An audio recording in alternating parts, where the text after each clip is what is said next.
দর্শক শ্রোতামণ্ডলী, আসসালামু আলাইকুম। প্রত্যেকে আমার প্রাণঢালা অভিনন্দন গ্রহণ করুন।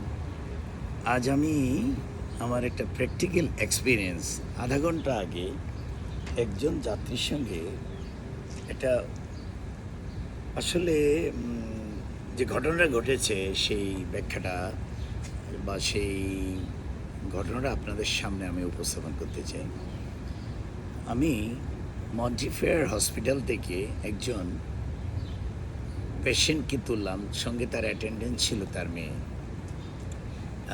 তিনি ওনার যতটুকু প্রবলেম ছিল ওটা রিকভার করে বাসায় যাচ্ছেন। তো বাই দ্য ভাই, ওনার ওয়াইফ ভদ্রমহিলা আমাকে জিজ্ঞাসা করলেন, সাইদুল বাকিন, ইউ আর মুসলিম? আমি বললাম, ইয়েস মিস, আই এম মুসলিম। তো সে আলহামদুলিল্লাহ বলার সঙ্গে সঙ্গে আমি আসসালামু আলাইকুম বললাম। সাথে সাথে তার মেয়ে আমাকে বলল, you are a Muslim? So my father was a Muslim also. তো আমি বললাম, শুক্রিয়া, আলহামদুলিল্লাহ। আজকে আমি একজন মুসলমান যাত্রীকে আমার গাড়িতে উঠালাম। তখন হঠাৎ করে মেয়েটা কান্না শুরু করে দিল। তো তার মা তাকে হাত দিয়ে দিল। মেয়েটা 30 ইয়ার্স ওল্ড। বললো, প্লিজ কিপ কোয়াইট। তো আমি বললাম, why miss, why you are crying? তখন সে বললো, আমার বাবা নেই, আমি আমার বাবাকে মিস করছি। আমার বাবা হঠাৎ মারা গেলেন এবং আমার বাবা আমাকে অনেক শাসন করতেন। আজ আমি ডাক্তার।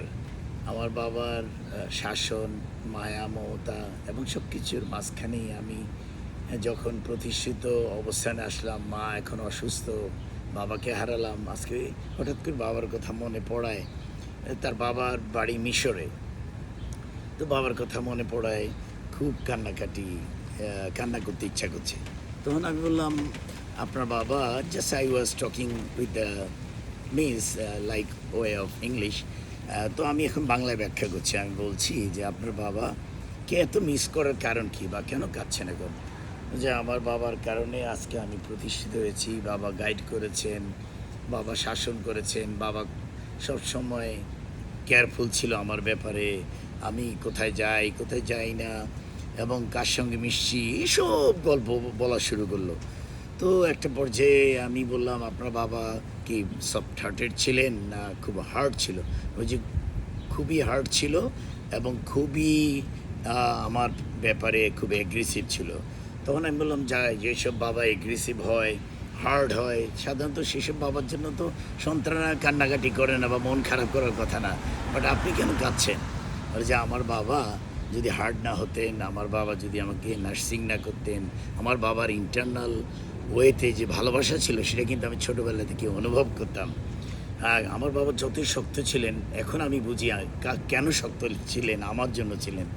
তখন আমার ভীষণ আমার বাবার কথা মনে পড়লো, যে আমি ছোটোবেলায় মাঝে মাঝে আমার বাবার শাসনে আমি খুব মনে কষ্ট পেলে মনে হতো যে আমি বাসা থেকে চলে যাব, কবে কবে একা জীবনযাপন করব, আমার এত শাসন ভালো লাগে না। কিন্তু যখন আমি বাবা হলাম, যখন আমি আবার আমার সন্তানের নার্সিং করা শুরু করলাম, তখন প্রতিটা মুহূর্তে আমার বাবার কথা মনে পড়ে। বিশ্বাস করুন, আমারও চোখে পানি চলে আসলো।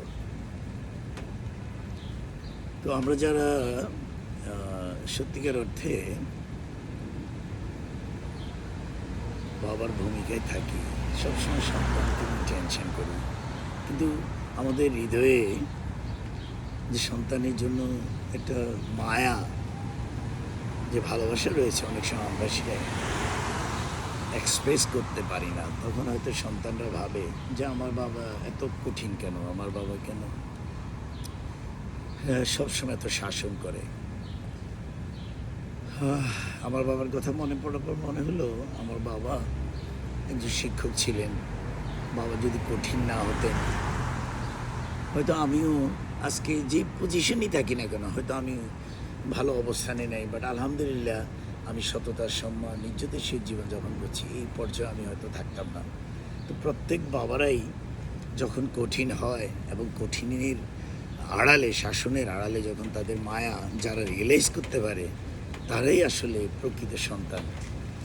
আমি আমার রিয়েলাইজেশন যখন শাসন করতো তখন আমারও রিয়েলাইজেশন ছিল না, বাট যখন আমার বাবাকে আমি হারাই আর বাবার শাসনে যখন একটা অবস্থান তৈরি হয়, পরক্ষণেই সবসময় বাবার কথা মনে পড়ে যে বাবা, তুমি তো চাও যে তোমার সন্তান মানুষের মতো মানুষ হোক, তোমার সন্তান সমগ্র বিশ্বের মধ্যে মাথা উঁচু করে জীবনযাপন করুক, সমগ্র বিশ্বের মানুষ তোমার সন্তানকে ভালো বলুক, যেন সন্তান কার সন্তান বলে তো প্রশ্ন করে যে তুমি কার বাবা।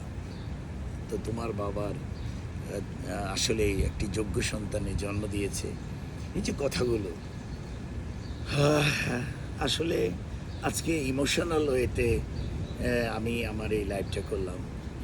এইমাত্র আমি তাদেরকে হসপিটাল থেকে তাদের গন্তব্যে পৌঁছে দিয়ে এখনই মনে হলো যে আসলে আমি যাদের সঙ্গে ফেসবুকে রিলেটেড বা যারা আমার ওয়েল উইশার, তাদেরকে একজন বাবার এক্সপিরিয়েন্স, বাবার লাভিং অ্যাটিটিউড, বাবার শাসন এবং বাবা যে কী, বাবার যে অবস্থান কতটুকু, সেটা আসলে একটু জানাই সবাইকে। আর কি সুন্দর টপিকস নিয়ে আসার আগ পর্যন্ত যে যেখানেই ভালো থাকুন, ভালো থাকুন। আল্লাহ হাফেজ।